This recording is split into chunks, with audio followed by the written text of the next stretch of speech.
Theory of relativity by merging time according to Russell. Time into space-time.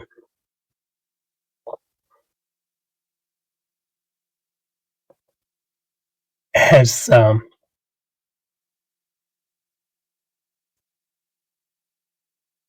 damaged the traditional notions in more than all arguments of philosophy. Here I'm just trying to understand Russell's claim.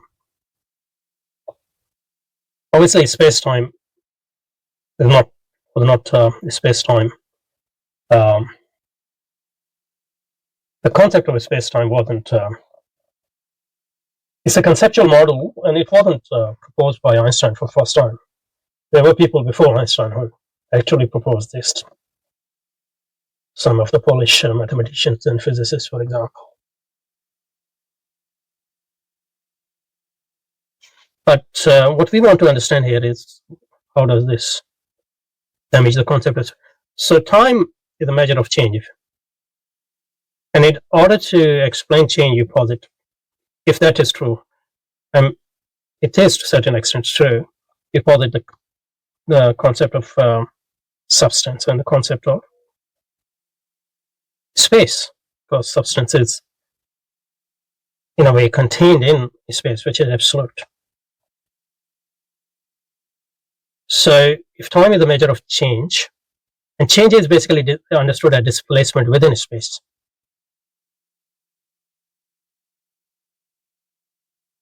but if there is no space as such, but there is a space-time, and time itself is a chain, then space-time is also a chain. So that could be an argument. But obviously this is the better argument, or better critique was that of empiricists.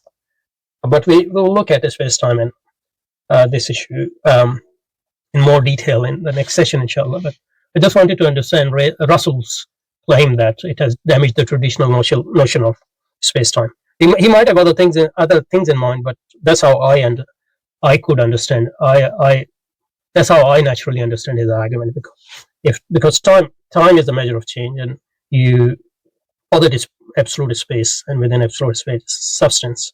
It doesn't change in order to measure change, or at least make sense of change. And if that absolute space itself is merged into time, which is in a way change and a measure of change, the change occurs in time, then there's no stationary point. So everything is changing. In that way, probably that's how they understand. There's no absolute. Everything is relative to a system of coordinates. But we'll look at this in detail, inshallah. What else he says? Matter for common sense. The rest just explain that point. The rest of the matter for common sense is something which persists in time.